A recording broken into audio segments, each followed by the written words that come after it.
हम भारतीय न्यूज, आपकी सोच से भी तेज खबर। राजनीति के आंगन से जुर्म की दुनिया तक, ग्रामीण इलाकों से शहर की गलियों तक, प्रदेश की हर छोटी बड़ी खबर से करेंगे आपको रूबरू। इस समय हम लोग गोरखपुर ग्रामीण अंचल में मौजूद हैं। जी, हम भारतीय न्यूज चैनल से चीफ ब्यूरो धर्मेंद्र कुमार श्रीवास्तव।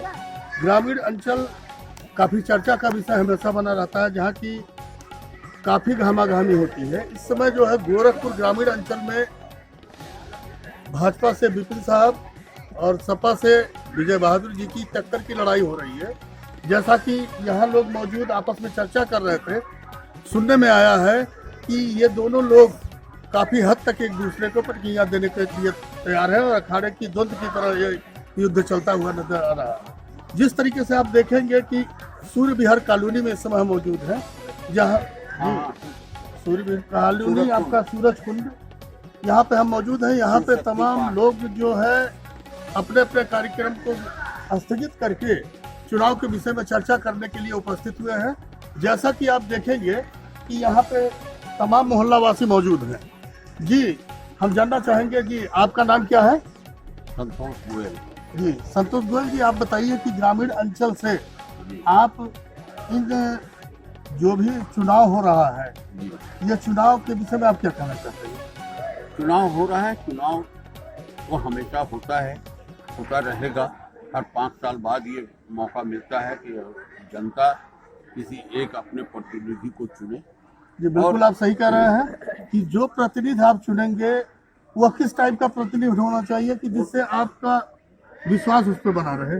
उनका ये है कि भाई लोगों के बीच में रहें, जनता के बीच में रहें, जनता के दुख सुख को समझें, उनको क्या परेशानी शासन से या पब्लिक से या एडमिनिस्ट्रेशन से अगर कहीं से भी हो रहा है तो थोड़ा सा मदद करें। तो आपकी उम्मीद क्या है अपने प्रतिनिधि जिसको आप चुनने की कोशिश कर रहे हैं या चुना जाएगा, तो उससे आप क्या उम्मीद या आशा क्या कर रहे हैं? मैं ये उम्मीद करता हूँ कि वो कम से कम महीने में नहीं तो 3 महीने, 4 महीने, 5 महीने, 6 महीने में अपने सारे विधानसभा क्षेत्र के में लोगों के परेशानियों को समझें। वहाँ अगर कोई दिक्कत है तो तमाम ऐसी बहुत सी चीजें हैं जो आम जनता विधायक तक नहीं पहुँचती। जैसा कि लेकिन अगर सांसद उनके पास तक पहुँचेंगे तो उनको जरूर पता चलेगा और उससे उनके क्षेत्र का, हमारे ग्रामीण क्षेत्र का विकास और तेजी से होगा। ये कहा जा सकता है कि आप ये चाहते हैं कि जो भी हमारे विधायक जी हों वो अपने परिवार की तरह आपको ट्रीट करें और अपनी समस्या को आपके साथ शेयर करें और आपकी समस्या को भी वो हम इंडिविजुअल अपने लिए नहीं कह रहे हैं, हम आम जनता के लिए कह रहे हैं। बिल्कुल सही। तो उनको अपनी जनता का विशेष ध्यान रखना होगा, जिससे कि वो निरंतर चुनते रहें यहाँ से और विधानसभा पहुँचते हैं। बिल्कुल सही आप कह रहे हैं। अभी तक विकास के कार्य के नाम पे चर्चा हो रही थी आप लोगों के बीच में, तो जो वर्तमान में विधायक जी मौजूद थे, उन्होंने आपके क्षेत्र में विकास के कार्य से संबंधित क्या क्या कार्य किया और क्या आप उनके कार्यों से संतुष्ट हैं? आने वाले दिनों में आपका मत कैसा है? अभी अगर विकास की बात करें तो मैंने एक छोटा सा एग्जाम्पल दिया कि ये सिंपल एक छोटा सा पार्क है। इस पार्क में लोगों को बैठने में, लोग टहलने आते थे, मोहल्ले के लोग इधर उधर खड़े रहते थे, घूमते थे। आज उन्होंने उनके सौजन्य से बैठने का यहाँ पे एक चेयर, उन्होंने 10 चेयर खरीद दिया है। और जहाँ तक हम विकास की बात देखें तो विकास तो है, लेकिन थोड़ा सा कमी उनके अंदर ये रहा है कि क्षेत्र में थोड़ा सा उनका प्रेजेंटेशन कम है। कहने का मतलब है कि थोड़ा सा उनको जनसंपर्क बढ़ावे। जी, बिल्कुल सही। अपना जनसंपर्क बढ़ा देंगे तो शायद निरंतर उनके लिए उन्हीं का फायदा होगा, हमारे क्षेत्र का फायदा होगा, देश का फायदा होगा। गोरखपुर। धन्यवाद। और हमारे बीच में यहाँ मौजूद है मैम, आप कहाँ रहती हैं? जी, आपका नाम क्या है? रीता गोयल। रीता गोयल। मैम ये बताइए कि आप अब की जो इलेक्शन हो रहा है उसमें आप क्या उम्मीद करके बैठे हो? हम यही उम्मीद लगाए हैं कि ऐसा हमको प्रतिनिधि जो कि हम लोग की सुने महंगाई में कम कर जाए, गैस का कम हो जाए, जिससे हम लोग को थोड़ा राहत मिले। जी बिल्कुल आप सही कह रहे हैं। कहने का अभिप्राय आपका यह है कि हम किचन से संबंध रखने वाले हैं और किचन के सामान जो है वो हमारे बजट के बाहर हो जा रहा है और कुछ ऐसा हो कि हमें महंगाई से कुछ राहत मिले। जी आपका यही अर्थ हुआ ना? जी बिल्कुल सही आप कह रही हैं। ये तो मूलभूत आपकी आवश्यकता है और इसमें जरूर सोचना चाहिए कि इसमें कमी बरता जाए। जी आपका नाम क्या है? हम भी यही चाहते हैं भाई, अभी तक तो डोली बहुत अच्छा और हम यही चाहते हैं जैसे प्राइवेट स्कूलों में क्या है ऑनलाइन पढ़ाई हो रही है, इसको रिकॉर्ड कर लेना, पूरा चाहिए एडमिशन का उनको पूरा चाहिए, इन सब चीज़ों को थोड़ा कम करें। क्योंकि लोग कमाई नहीं कर पा रहे हैं, कितनी परेशानी और फिर कैसे उनका होते हैं। और थोड़ा महिला है जो प्राइवेट में महिला घरों में रहती है, उनके बारे में जो ये कह रहा है उसको, जो ये कह रहा है उसको लिखवा लेना है। बिल्कुल कहने का मतलब यह है कि विकास के साथ साथ में गृहिणी जो अपने घरों में पड़ी हुई हैं वो भी समाज का एक हिस्सा है, इसलिए उनको भी विकास करने का अवसर देना चाहिए। साथ में ये जैसा कि आप भी जानती हैं कि कोरोना के कार्यकाल से लेकर के आज तक की जो भी समस्याएं थे वह पूरा देश जूझ रहा था और इस समस्या को अगर आप देखेंगे तो गौर फरमाएंगी तो उसमें देखेंगे कि अगर सोशल डिस्टेंसिंग का पालन नहीं किया जाता तो शायद काफी हद तक लोग परेशान होते। इसी वजह से कि यह बीमारी और ना फैलने पाए तो उन्होंने ये कार्य किया कि विद्यालयों को बंद करके ऑनलाइन स्कूल चलाया और लोगों ने उसका लाभ भी लिया। जी जी आपका शुभ नाम क्या है? एडवोकेट अमचंद त्रिपाठी। त्रिपाठी जी आप क्या संदेश देना चाहते हैं या आप इस चुनावी चर्चा में क्या कहना चाहते हैं? कुछ तो नहीं कहना चाहते हैं, बस इतना ही चाहते हैं कि योगी जी की दोबारा सरकार बने और मोदी जी की सरकार बने। बिल्कुल सही आप कह रहे हैं। आखिर क्यों?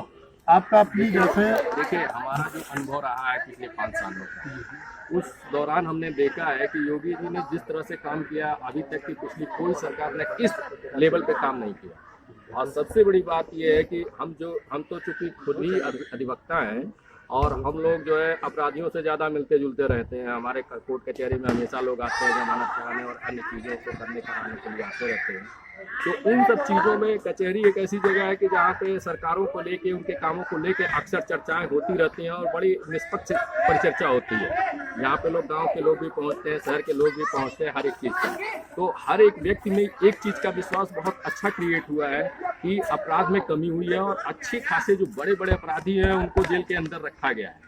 और हम किसी का नाम तो नहीं लेना चाहेंगे, लेकिन वो ऐसे लोग थे कि जिन लोगों का नाम आते ही पूरे प्रदेश के सभी जो है नागरिक जो है सिहर जाते थे और जिसकी वजह से ये विकास नहीं हो पाता था। और हम सोचिए कि जब हम नागरिक होकर यहाँ सिहर जाते हैं तो बाहर के इन्वेस्टर कहाँ से पैसा यहाँ डालेंगे। बिल्कुल सही आप कह रहे हैं कि संक्षेप में अगर ये कहा जाए तो अपराधियों पे काफी अंकुश लगा है, बहुत साथ में विकास का कार्य भी हुआ है। आज महिलाएं भी ऐसे ही नहीं, आप योगी जी को याद करेंगे, माननीय मुख्यमंत्री हैं वो, और आप जैसा उम्मीद जताते हैं तो हमेशा आने वाले दिनों में आपके अनुसार इस पे मेरा एक बहुत साफ स्पष्ट संदेश है और प्रदेश के सारे नागरिकों के लिए मेरा ये संदेश है, चाहे वो किसी जाति और धर्म के हों, उनको ये जरूर याद रखना चाहिए कि जब उनके घरों में शांति रहेगी, उनके मोहल्ले में शांति रहेगी, उनके प्रदेश में शांति से हमारी स्थिति और बदहाल होती जाएगी। जबकि प्रदेश में जब शांति रहेगी, अपराध कम होंगे या नहीं के बराबर होंगे, अपराधी नहीं होंगे, तो यहाँ उद्योग धंधे सारी चीज़ों का विकास बहुत तेजी से होगा और उससे सबको फायदा होगा। अब एग्जाम्पल के तौर पर राम जन्मभूमि का मुद्दा बहुत बड़ा मुद्दा था जिसको इस भाजपा सरकार ने लगभग खत्म कर दिया। अब चाहे वो किसी भी चाहे किसी भी जाति और धर्म के लोग हों, अब उसके बीच की जो एक टकराहट पिछले 25-30 सालों से चल रही थी वो एक तरह से खत्म हो गई पूरी तरह से। और इससे सिर्फ एक समुदाय को फायदा नहीं हुआ, सबको फायदा हुआ है। और इस विकास के दौड़ में मोदी जी ने जो पैसा इन्वेस्ट किया इस प्रदेश में और योगी जी ने उस पैसे को लाने में जो मदद की और जिस तरह से सड़कों का विकास किया, पर्यटक स्थलों का विकास किया, अन्य स्कूलों को डेवलप किया और बहुत सारी चीज़ों पे काम तो किया। आप सही कह रहे हैं, हर क्षेत्र में इन्होंने काम किया है, चाहे वो परिवहन हो, चाहे मेडिकल हो, चाहे सड़क हो, समाज हो, संप्रदाय हो, शिक्षा हो, हर क्षेत्र में उन्होंने कार्य किया है। जी ये इसको कहते हैं चुनावी चर्चा। ये चुनावी चर्चा का एक जोश हम आपको दिखाएंगे। ये मैम अपने घर पे बैठी थी और यहाँ पे चुनावी चर्चा हो रही थी, अपने घर से आई है, क्या आप कहना चाहती है मैम? आपका नाम क्या है? मेरा नाम अनीता है। और सबसे बड़ी चीज़ है कि यहाँ शिक्षा जो पहले पढ़ाई होती थी वो आज की पढ़ाई में बहुत डेवलप किया है।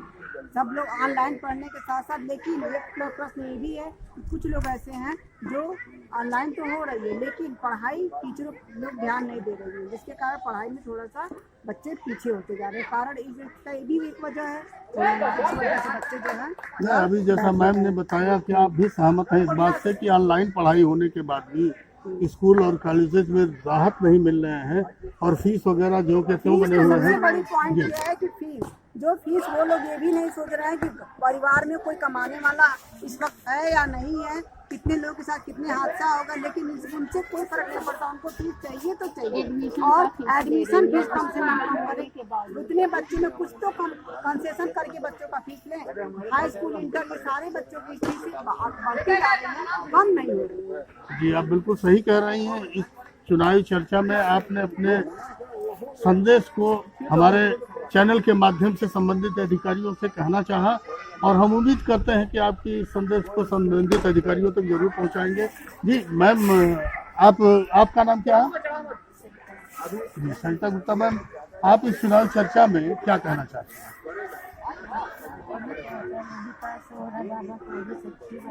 ये बिल्कुल सही कर रही हैं। कहने का मतलब ये है जो नेता थे कभी राशन कार्ड नहीं बनता था, हम लोग का नहीं बना। अच्छा,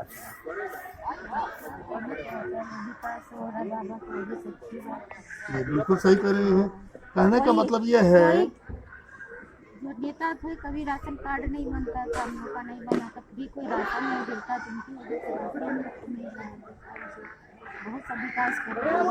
गाँव में सबसे बड़ी चीज़ है, गाँव में गैस चूल्हा हो गया, जिसके घर में आगे नहीं बनता था, रोटी नहीं बनती थी, वो लोग कितने आगे बढ़ गए हैं।